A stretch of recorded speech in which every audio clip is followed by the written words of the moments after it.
Greetings and welcome to another episode of Pop's Collection. I'm Ron Tweedy, joining me is Pops, and today we're going to be talking about Morbius. Welcome, everybody. Yeah, right after Halloween, it kind of fits. Plus, I don't know if we could say this, but, we already did Black Adam, and we had that question with Black Adam. This guy, I don't even think you could class him as a hero, either anti-hero or villain. He has, I'm not sure if you could even class him as any of that. But this movie, this is 2002 Marvel, so hasn't changed your opinion about Marvel movies so far, has it? I mean, so, you're right in that this is considered a Marvel movie, although Marvel Studios had little, if anything, to do with the film. It's all Sony. But I don't know. To me, it's not a great movie by any standard, but it's better than Thor: Love and Thunder. I have to say, I would rather watch Morbius again than have to see Thor: Love and Thunder again. Well, you know, other than you don't really care that much about Jared Leto, but I love Matt Smith, and I thought his part in this was done really well. Sure. I enjoyed that immensely. Mm-hmm. Yeah, and he played a villain. That's the second Doctor Who that's played a villain. right. Because we had David Tennant in Jessica Jones, right? Yeah, so yeah, that was pretty cool. Released in 2022, runtime was 104 minutes. I think this is, as we discussed last week about being able to tell a story in 50 minutes. I think this story could have definitely been told in that amount of time frame. Agreed. Don't you? Agreed. Yeah. I mean, there was some stuff in there that didn't really do that much for the story. I will say, like you, that it wasn't scary. When I originally saw it, I was hoping that it would be a little bit scary. In the comic books, he's known as the living vampire. Right. Yeah. And actually, he has a interesting. I think actually the story behind Morbius is more interesting than the actual character himself. Yes. Because I think what we'll probably end up doing, I'll kind of show you a couple issues where he makes an appearance. And first one, of course, is Amazing Spider-Man. So this goes back to the Comics Code Authority, and we talked about this probably a little bit, particularly with last episode, how due to certain political pressures, the comic book industry decided to create a Comics Code Authority that would have strict regulations on the content that can be put into comic books. The concern was, and I think actually this was a valid concern given some of the folks that were doing comics back in the day, is that it had a corrupting influence on the youth, particularly the horror comics, some of the true crime stuff. I think there is some legitimacy to that. I think about the creator of Wonder Woman and how it wasn't the most stand-up guy. And no. Anyway, I just think that's I look back and the general consensus was like, oh yeah, these people are a bunch of prudes being overly censorious, and I'm like, no, I think there were some little legitimate concerns there, but that's definitely a different conversation for another day. But right, it is true, and I do have to say, back then when I read those types of comic, true crime, a lot of them were very graphic. And I can honestly say that I actually did have some nightmares, sometimes reading some of the different stories. So right. So that's one thing. But the other thing is, I think the other thing that it had as a unintended benefit is that it had to force creators into this lane where they had to be creative but stay within these boundaries, and so it made the creative talent much more powerful. If it's kind of like a river where if a river like it's a mile wide, it's not like super rushing and everything, but if you put it through a little area, that water becomes way more powerful. So I think that was the other thing that happened, is that I don't think we would have gotten the silver age of comics with Fantastic Four and Amazing Spider-Man and things like that if it wasn't for the Comics Code Authority, which is an interesting thing to think about.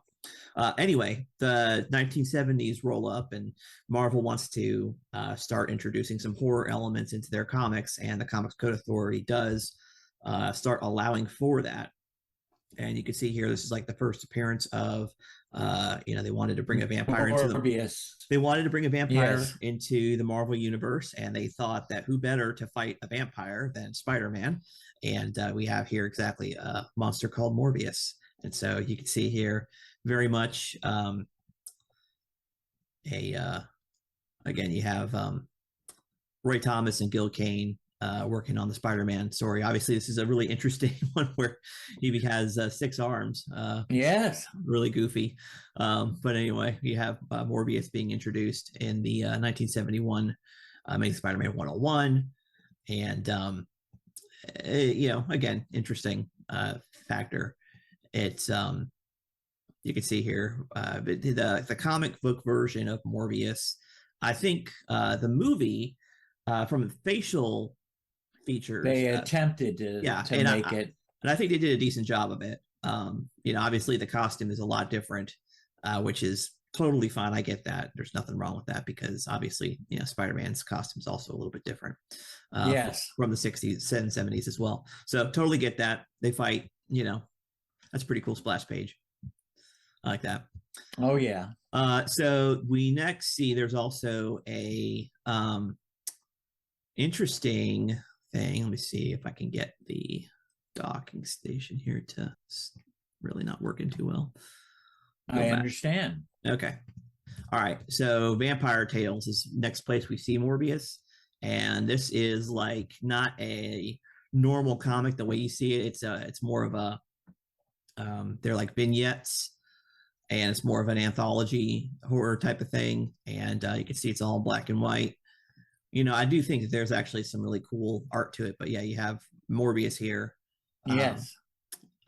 Drawn by Pablo Marcos. And again, when you're again, as a constraint, you don't have color. You have to use the pencil in very creative ways. And so I think, this actually is a pretty cool take on the character as well. Oh yes, definitely. Yep. He did get, I think, his own comic in the 90s, if I'm not mistaken. Yeah, I'll get into that. All right. Okay. Yeah. So yeah, he kind of just pops in and out of other stories throughout the 70s and 80s. And the next one we get is Living Vampire. So he gets his own book eventually. And again, you could kind of see very similar design, a little bit more muscular in this particular case. And of course, he has some interaction with the X-Men in this one, which is interesting. But this is in the mid-70s where he gets his own book in Adventure of Fear. And then the next one, let's see if I can move this stupid thing. It's when you share your screen, the docking station, it just where the controls are there. But he does show up in a She-Hulk book where Jennifer Walters is tasked with defending him in court. You could see, let's see, I think it's just some typical She-Hulk drama, but you got Michael Morbius here. He's on the stand, and Jennifer is going to defend him in court. So there's this whole arc with him, with her defending Morbius. So shows up there in She-Hulk, which is pretty cool. And then let's see, next is, come on. Here you go, right here. This is the Morbius, the Living Vampire. Midnight Suns, the rise of Midnight Suns. Yes. So this was his like real, I guess. I would say it's probably more akin creepy, and it's more akin to what they were going for in the film. But you can see, this is one of the most 90s looking comics Yes. And that's not a bad thing. Obviously that's Right. kind of in my, growing up. So, Wheelhouse. yeah. Yeah, definitely. But Yeah. I don't think you had this comic in your No, collection. certainly not. Certainly not. It's not. This is a far removed from Teenage Mutant Ninja Turtles Adventures. Yes. Absolutely. So anyway, that's kind of some comics of Morbius, and so Well, that's thank you for sharing that. That was yeah, good. that's kind of the basis for the comic set the movie that we get here in 2022. So yeah, that's pretty much it because Marvel sold the movie rights to Spider-Man to Sony all those years back. One of the other properties that is Spider-Man related is, of course, Morbius, and that's how we got the Morbius film. And that's how we got the Venom. Mm-hmm. And they also had X-Men and No, no? Fox had X-Men. Oh, that's right. That's right. I'm sorry. It's okay. Having a senior moment there. Forgive me. Well, I thought it was mostly entertaining, the movie at some points. What I thought was interesting is the way they showed the movement in the sky, and you had all that, like wind or whatever in different colors, which kind of reminded me of the woman hero in the Black Adam. Yeah, I suppose. I mean, when wind was moving around her, they showed it in a Yeah. color.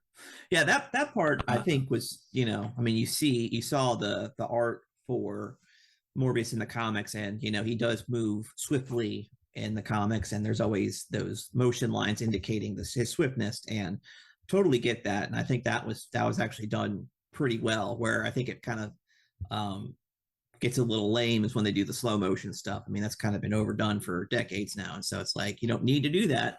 You could have just accomplished it with the the trails and right. everything. So other than that, I think it's okay.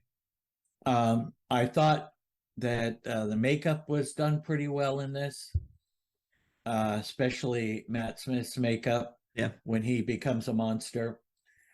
He really becomes a monster. yeah. And It kind of reminded me of some of the. It looks like a Dick Tracy villain. yeah, yes, So yes, yes.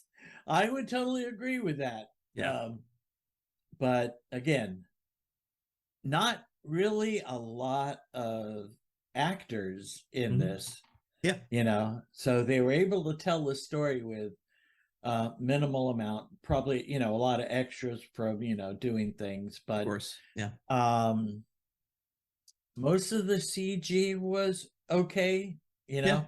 yeah. It was. I agree. Um, Storyline was somewhat canon, you know. Mm-hmm. They Sure. tried to make it somewhat canon, Yeah. but still, um, and on the DVD they had special features, and they tried to portray that he was anti-hero, Yeah. but I still say he's more of a villain because Yeah. mostly in the comics he's a villain, Agreed. and especially at the end with the teasers here, Mm-hmm. you know, Yeah. Yeah. I'm I'm gonna have to say that because we did get that cameo of Adrian Toomes, Yeah. so I don't know. I guess we got a similar type of Yeah. thing in Venom, where it was like from what happened with the last Spider-Man movie, Mm-hmm. with him opening up all Yeah. Yeah. Yeah. those. Yeah. Yeah. Yeah. Yeah, so we kind of got the same thing there, Yeah. and so, but like I said, it actually did like 168 million, Yeah. but it was like 75, 80 million to make it. Mm-hmm. So little more than double, but they still considered it a box office failure. Oh, it was because the marketing spending is not included in that budget. So, you kind of typically want to double the actual budget to know what the marketing was.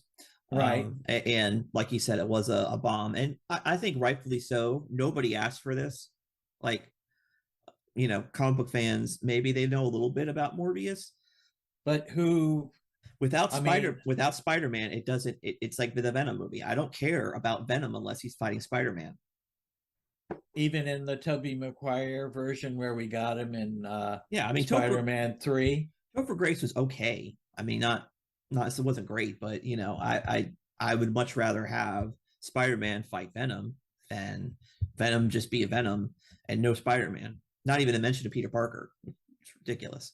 Right. Um, so that it was one thing that again, like I said, nobody wants, but Sony has the rights to those things, so they're going to go ahead and run with it, so they could at least monetize something. The other thing Well, is that, like, they tried to make a meme out of it, saying it's Morbin time, and they thought that because it got some internet memification that they should run it in the theaters a second time, and like it did worse. And I'm like, you guys don't understand. Nobody actually wants this. Stop. right. Yeah, it's a meme because they're making fun of it, not because it was something good, you know? Yeah. Yeah. But yeah, there was some chatter, Yeah. as I recall, that maybe that there was going to be something with Spider-Man and Morbius and Blade, Uh-huh.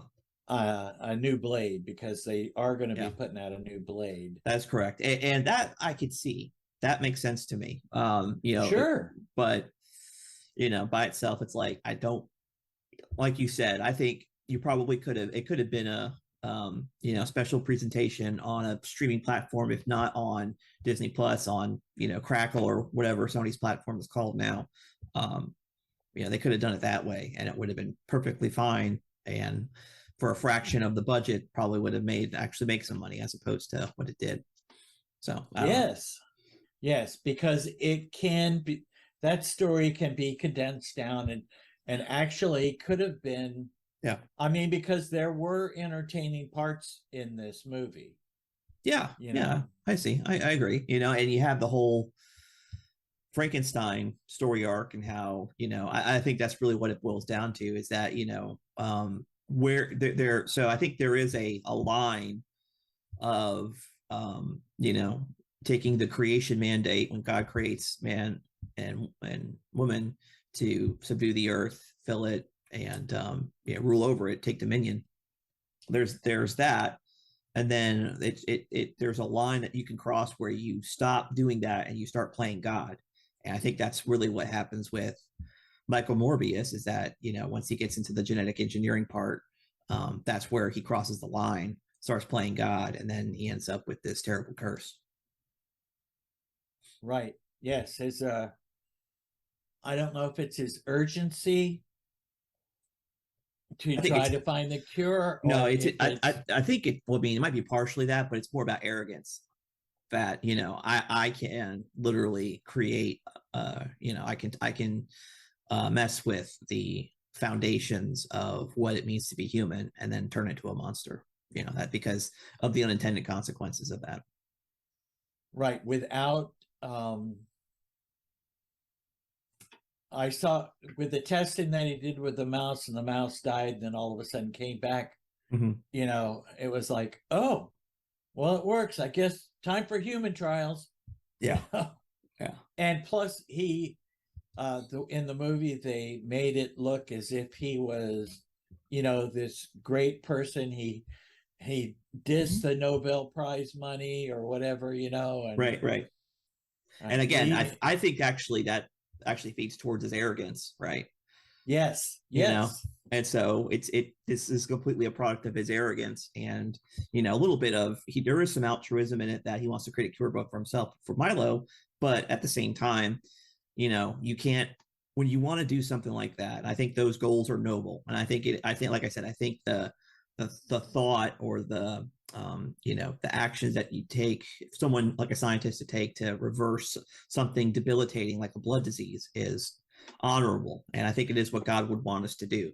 But we would want yes, but we should do it his way, without having to you know, Right. God would want us to do it prayerfully, and to make sure that we would do it the way that he wants us to do it, and not right, the way we want to do it. right, and not necessarily like it's just you would do it in a way that honors the image of God, and he did not do that. That's what I think really is the difference, you know.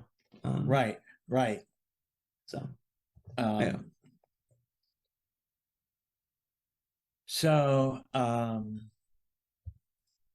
I thought the cityscapes were done good in there. sure, Um, the labs, most of that stuff was done uh, pretty realistic, yeah, it's okay. Yeah, and the acting, like I said, was uh, mostly good Yeah, it's with Matt. passable. You know, Yeah, I wasn't expecting some sort of, stellar Oscar worthy performance. I just need somebody to make it believable. And I think they did that. It wasn't bad. There was nothing that stuck out to me saying, oh, this is horrible. Um, you know, so I don't know. well, it was out on DVD like as soon as they could legally put it out.